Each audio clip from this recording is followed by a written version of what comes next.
Guys, welcome to Pakistani real reaction. तो कैसे हैं आप सब? उम्मीद है आप सब बढ़िया होंगे और मजे में होंगे। मेरा नाम है मुदस्सिर। मैं हूं बशीर। सुबह आज इंडिया ने एक बहुत ही बड़ा ऐलान कर दिया। ऐलान क्या है? वो है PM Modi declares that India is ready to feed the world. Can USA stop India? मतलब इंडिया ने आज डिक्लेयर कर दिया कि वो पूरी दुनिया को खिलाने के लिए रेडी है। जिस तरह कि आपको पता है पूरी दुनिया में इस टाइम मतलब एक किस्म की भुखमारी मच की है, क्योंकि ऑयल प्राइसेस जब बढ़ती हैं तो हमें पता है हर चीज महंगी हो जाती है। तो आज इंडिया ने डिक्लेयर किया कि वो पूरी इंडिया को फीड कर पूरी दुनिया को खिलाने के लिए रेडी है। इंडिया के पास वाकई इतनी ज्यादा चीजें हैं, गेहूं से लेकर चावल हर चीज है इंडिया के पास। तो और क्या इंडिया ने बोला, ये वीडियो देखेंगे तब पता लगेगा। वर्ल्ड अफेयर का वीडियो, इनकी वीडियो का लिंक मिल जाएगा डिस्क्रिप्शन में। तो start. Welcome to world affairs. मैं प्रशांत धवन। नाउ रिसेंटली हमारे देश के प्रधानमंत्री ने दी है एक बहुत ही इंपॉर्टेंट स्टेटमेंट और इस पर बहुत से आर्टिकल्स भी पब्लिश हुए हैं। इन्होंने यहाँ पर ये कहा कि इंडिया दुनिया भर को फूड सप्लाई करने को तैयार है, अगर एक बहुत ही बड़ा यहाँ पर इफ है, अगर वर्ल्ड ट्रेड ऑर्गेनाइजेशन WTO यहाँ पर परमिशन दे दे। इस पर बहुत आर्टिकल्स पब्लिश हुए हैं। India ready to supply food stock to the world. PM Modi ने ये कहा है कि हमारे देश के पास खुद के लिए काफी अनाज है। दुनिया ने देखा है कि किस तरीके से पिछले 2 साल से इंडिया ने एक कमाल का फूड सब्सिडी प्रोग्राम चलाया है अपने देश में। करोड़ों नागरिकों को फ्री में अनाज मिला है।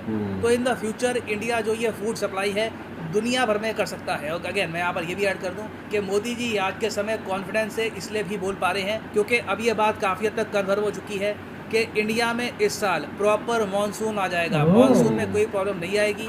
तो इंडिया की जो एग्रीकल्चरल प्रोडक्शन है इस साल भी प्रॉपर रहने वाली है। तो मोदी जी यहाँ पर ये कह रहे हैं कि यूक्रेन वॉर की वजह से दुनिया भर में फूड की शॉर्टेज हो रही है, वेरियस प्रॉब्लम्स आ रही हैं। कई कंट्री सोच रही है कि अब यूक्रेन से हम परचेज कर नहीं पाएंगे, कुछ रशिया से परचेज नहीं कर पाएंगे गेहूं, तो फूड बेसिकली आएगा कहाँ से? तो इंडिया जो यहाँ पर ये गैप है ये फिल करने को तैयार है। मगर यहाँ पे आपका एक बहुत ही ऑब्वियस क्वेश्चन आया होगा कि हमको WTO से अप्रूवल लेने की क्या आवश्यकता? तो बड़ी सिंपल सी यहाँ पर बात है, दुनिया के पास फूड कम है, हम एक्सपोर्ट करेंगे, सिंपल सी तो बात है। इसमें WTO कहाँ से आ गया? तो इस वीडियो में मैं आपको बताऊंगा कि भारत को WTO की हेल्प इसमें क्यों चाहिए होगी और मोस्ट प्रोबेबली अमेरिका यहाँ पर रोक देगा इंडिया को और कई करोड़ों लोग दुनिया भर में भूख की वजह से मारे भी जाएंगे। तो डिस्कस करेंगे इस टॉपिक को, बहुत कुछ आपको जानने को मिलेगा। मगर आगे बढ़ने से पहले आपसे क्वेश्चन पूछूंगा। क्वेश्चन यहाँ पर यह है कि WTO वर्ल्ड ट्रेड ऑर्गेनाइजेशन इसके आज के समय कितने मेंबर कंट्रीज हैं? ये है यहाँ पे आपकी ऑप्शन 160, 164, 193 या फिर 195। कमेंट सेक्शन में करिए उत्तर। सही आंसर आपको मिलेगा वीडियो के अंत में। नाउ मोदी जी की ये स्टेटमेंट दुनिया भर में कई देशों ने बहुत ही ज़्यादा उम्मीद से सुनी होगी क्योंकि जेन्युइनली फूड शॉर्टेज एक बहुत ही बड़ा इशू बन चुका है दुनिया भर में। कई रिपोर्ट्स ने ये भी किया है प्रेडिक्ट कि इन द फ्यूचर कई देशों में इतने सारे लोग भूख की वजह से मरेंगे कि एक बार को वर्ल्ड वॉर 2 के जो आंकड़े थे वो भी कम लगेंगे। क्योंकि देखिए हुआ यहाँ पर क्या है कि यूक्रेन और रशिया जो बहुत ही बड़े सप्लायर थे फूड ग्रेन्स के थ्रू आउट द वर्ल्ड, इनकी सप्लाई हो चुकी है कम्प्लीटली डिसरप्ट। रशिया पे लग गए सैंक्शंस, यूक्रेन का हाल आप सबको पता है। तो जब आप अचानक से फूड की सप्लाई इतने बड़े स्केल पर कट कर देते हैं तो उसके बाद प्लेनेट में कई लोग सफर करेंगे और मोस्टली जो लोग सफर करने वाले हैं वो आपको मिलेंगे एशिया में, अफ्रीका में, मिडिल ईस्ट में। इंडिया आप अगर देखें तो आदि काल से ये जो जमीन है हमारी, इट इज ब्लेस्ड, मैं यही कहूँगा यहाँ पर, क्योंकि इतनी नदियाँ बहती है यहाँ पर, इतनी फर्टाइल जमीन है। दुनिया में बताया जाता है सबसे ज़्यादा आपको फर्टाइल एग्रीकल्चर के लिए फर्टाइल ज़मीन मिलेगी। नहीं तो कई देश हैं वहाँ पे पहाड़ी इलाके हैं और कुछ ठीक है आप वहाँ पे ग्रो कर सकते हैं, मगर बड़े स्केल पर एग्रीकल्चर के लिए इंडिया से बढ़िया ज़मीन शायद ही कहीं बनी है। आप अगर बांग्लादेश और पाकिस्तान को और ऐड कर दो फिर तो ये पावर हाउस है फूड के मामले में। यही रीजन पूरी दुनिया को आराम से खिला सकता है। और यूक्रेन रशिया क्राइसिस की वजह से रिसेंटली देखा गया है कि इंडिया के जो एग्रीकल्चरल एक्सपोर्ट्स हैं ये इतिहास में पहली बार $50 बिलियन को भी क्रॉस कर गए। ये रिकॉर्ड लेवल है, this is the highest ever. और पीएम मोदी की यहाँ पर जो बात है फूड एक्सपोर्ट करने की दुनिया को, क्योंकि अभी तो बहुत से देश हैं, टर्की है, इजिप्ट है, वेरियस कंट्रीज, इनको जब फूड की शॉर्टेज पड़ेगी और WTO अलाउ कर देता है इंडिया को कि हम लोग एक्सपोर्ट कर सकते हैं इन कंट्रीज को फूड, तो जो ये फूड एक्सपोर्ट्स है ना कोई बड़ी बात नहीं है। $100 बिलियन के ऊपर डिमांड इतनी ज्यादा होगी इन द नियर फ्यूचर। मगर यहाँ पे आपका क्वेश्चन आएगा पर WTO की हमको अप्रूवल की क्या आवश्यकता है? एक्सपोर्ट करना है, कंट्रीज के बीच की बात है। जब दोनों कंट्रीज ने बात कर ली ठीक है हम ट्रेड करेंगे, तो उसमें WTO क्या करेगा? देखिए पीएम मोदी ने बहुत ही सोच समझ कर ये लाइन बोली है कि हम दुनिया की मदद करने को तैयार हैं अगर WTO इजाज़त दे। रीज़न इसका ये है कि हम लोग इंडिया में अपने किसानों को देते हैं बहुत सारी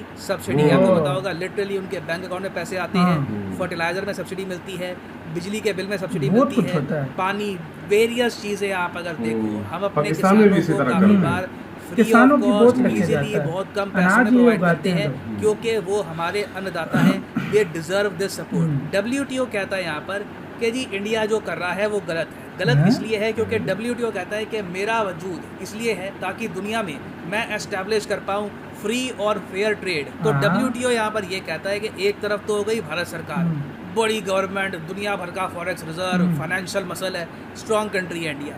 दूसरी तरफ मान लो कल को कोई छोटा कोई गरीब देश है जिसकी इकोनॉमिक हालत काफ़ी ख़राब है, फॉर एग्जांपल श्रीलंका में भी किसान है, उनको भी एक्सपोर्ट करना है, वो कैसे कम्पीट कर पाएंगे इंडियन किसान से? तो क्योंकि इंडियन किसान को तो फर्टिलाइजर सब्सिडी, साथ में पैसा और ये सरकार की तरफ WTO से दुनिया भर का और सपोर्ट मिल जाता ये है। चीज़ है। एग्जाम्पल के लिए मान के चलो इंडियन किसान प्रोड्यूस कर देगा 100 किलो 10 रुपए में, श्रीलंकन किसान को लागत ज़्यादा लगेगी क्योंकि 20 उसका रुपए ना पड़ फर्टिलाइजर जाएगी। सब्सिडी में आता है, ना उसको सरकार की तरफ से और हेल्प मिल रही है। वो तो 100 किलो प्रोड्यूस करेगा 20 रुपए में। अब इंटरनेशनल मार्केट में सस्ता फायदा वो कौन उठाएंगे, कमाएगा? हाँ। ऑब्वियसली इंडियन किसान कमाएगा क्योंकि सिंस सरकार ने बहुत सारा बोझ यहाँ पर शेयर कर दिया है कॉस्ट का, तो आराम से ये सस्ते रेट पर जो ये फूड है ये एक्सपोर्ट कर सकता है ग्लोबल मार्केट में और इससे सरकार को भी फायदा होगा, इवेंचुअली किसान को भी फायदा ये होगा। बात तो है। WTO ने यहाँ पर कह रखा है कि ये हम अलाउ नहीं करेंगे बड़े स्केल पर। इंडिया जैसे देश या फिर ना सिर्फ इंडिया, इसमें यूरोपियन यूनियन, US कई देश आते हैं, ये तो छोटे देशों को खा जाएंगे। लिटरली एक्सपोर्ट तो वन साइड हुआ करेगा, तो कहीं ना कहीं सारा हमको इंडिया बैलेंस रखना export होगा कर देगा, सही बात एग्रीकल्चरल है। सब्सिडीज के अगेंस्ट। इसलिए WTO ने काफ़ी बार इंडिया को ये कहा है कि देखिए आप बहुत ज़्यादा सब्सिडी देते हैं, कहीं ना कहीं आपको लेवल प्लेइंग फील्ड पे आना होगा। इंडिया कहता है कि देखो हम लोग सीधा देते हैं डायरेक्ट सब्सिडी, मगर US जैसे देश है ये लोग देते हैं अपने किसानों को इनडायरेक्ट सब्सिडी। और इसलिए इंडिया ने काफ़ी बार WTO में खड़े होकर कहा है कि जो अमीर कंट्रीज़ हैं इनको भी अपनी सब्सिडी एंटाइटलमेंट खत्म करनी होगी। अगर ये देश इंडिया को बार बार कह रहे हैं कि तुम लोग अपनी सब्सिडी खत्म करो, मगर अभी के लिए WTO इंडिया ने क्या सही कर वैसे रखा है बोलता है कि जो देश बहुत ज़्यादा सब्सिडी देते हैं अपने किसानों को, उनको बहुत ही बड़े लेवल पर एग्रीकल्चरल मार्केट का एक्सेस नहीं मिलेगा। तो इंडिया जो अब तैयार बैठा है कि दुनिया को हम खिलाएंगे, WTO आ जाएगा, कैसे खिलाओगे? नहीं फिर PM खिला मोदी यहाँ पर सकते कह रहे हैं हैं कि लोग भूख से मरेंगे, क्या करें? WTO कहेगा नहीं, ऐसे हो तो एग्जाम्पल सेट हो WTO की जाएगा। ऐसी की ठीक है, तैसी लोग है। भूख से मर रहे हैं, ठीक है, वो अलग बात है, मगर एक बार हमने एग्जाम्पल सेट कर दिया कि इंडिया जैसा देश भी इतनी सब्सिडी देने के बाद भी इतने बड़े स्केल पर हाँ, एक्सपोर्ट कर बहुत सकता है, इंडियन तो कल को अनाज कई देश आ उगाता है जाएंगे, यार। वो भी कहेंगे हम भी सब्सिडी दे रहे हैं, हमको भी अलाउ करो। इंडिया को तो अलाउ किया था। और सबसे इंटरेस्टिंग बात देखिए, ये सब जब WTO कह रहा होगा तो उसके सपोर्ट में सबसे पहले आएगा USA, क्योंकि US फूड सप्लाई को लेकर इंटरनेशनली बहुत ही गंदी गेम खेलता है। काफ़ी बार US वेट करता है कि एक रीजन में, एक देश में भुखमरी बहुत ज़्यादा बढ़ जाए, यहाँ पर बिल्कुल डेस्परेशन आ For जाए, example, फिर अंधे रेट्स श्रीलंका। पर US काफ़ी बार वहाँ पर राइस, वीट ये क्या सब यार, एक्सपोर्ट करता है। घटिया तो इस हरकत केस है में भी यार। यही होगा। PM मोदी ने ये यार, कहा है कि ये देखो USA अब कैसा जो country स्थिति है बन यार? रही है ये अनप्रेसिडेंटेड है। ह्यूमैनिटेरियन ग्राउंड पे एक बार सोच कर देखो कि नॉर्मल रेट्स पर अगर हमें अभी अलाउ किया जाता है कि हम एक्सपोर्ट कर दें अपना गेहूं, बहुत सारी और हमारे पास फूड आइटम्स हैं, ये एक्सपोर्ट कर दें तो दुनिया में कई जानें बच जाएंगी। मगर ये जो विकसित देश है ऐसा होने नहीं देंगे, इनको अपना प्रॉफिट इंडिया कमाना फिर भी है। और करेगा। इसलिए मैं आपको ये बता दूं, रिसेंटली जो बाइडन से PM मोदी ने जब बात करी तब मोदी जी ने ये इशू रेज किया कि देखिए WTO में आप विरोध मत करिएगा, एक बार WTO में हमारा समर्थन कर दो। ये एक ऐसा टाइम है जब ह्यूमैनिटी को जेन्युइनली सही फूड बात की है, आवश्यकता बिल्कुल सही है। बोला। इंडिया बड़े स्केल पर फूड एक्सपोर्ट कर सकता है, कई जगह त्रासदी होने से बच जाएगी, लोगों की जानें बच जाएगी। लोग लेंगे बाइडन ने भी यार, कहना, भूख हाँ भरी बोला ना, मच्छी ना तो लोग बोला, इंडिया वो से एंड में लेगा। वही WTO को वेस्टर्न कंट्रीज ही प्राइमरली कंट्रोल करती है और इंडिया चाह कर भी अफ्रीका में या फिर साउथ अमेरिका में कई जो इंपॉर्टेंट देश हैं यहाँ पर लोगों की जान नहीं बचा पाएगा ना। वापस आते हैं हाँ, अपने इसका MCQ की तरफ। 193 मेनी मेंबर्स या आर इन 164? WTO, तो सही उत्तर इसका है ऑप्शन बी हाँ, इज राइट। देखा, मुझे लग रहा था 164 होगा।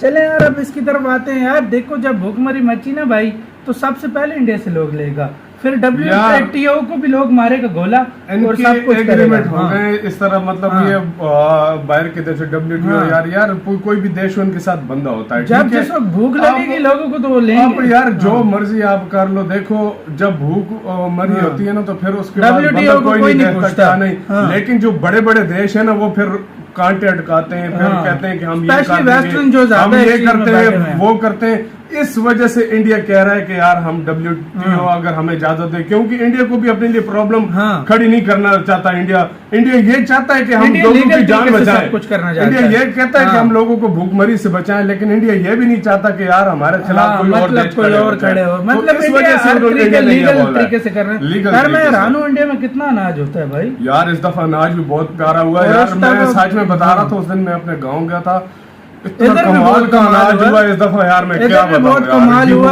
और ये चीजें बहुत इंडिया में भी बहुत कमाल हुआ। और बाकी यार इंडिया पाकिस्तान की ये जमीन बहुत ही फर्टाइल है, बहुत ही आबिपाशी के लिए मतलब फसल के लिए सबसे बेस्ट जमीन है इंडिया पाकिस्तान की। हर तरह की मिलेगी आपको, गेहूं मिलेगा, चावल मिलेगा, यार क्या कुछ नहीं है, फल मिलेगा, हर चीज मिलेगी। गाइस आप लोग इसके बारे में क्या कहते हो, अपनी राय हमें कमेंट सेक्शन में दो। इधर वीडियो खत्म करते हैं, अपना बहुत ज्यादा ख्याल रखना यार, बाय।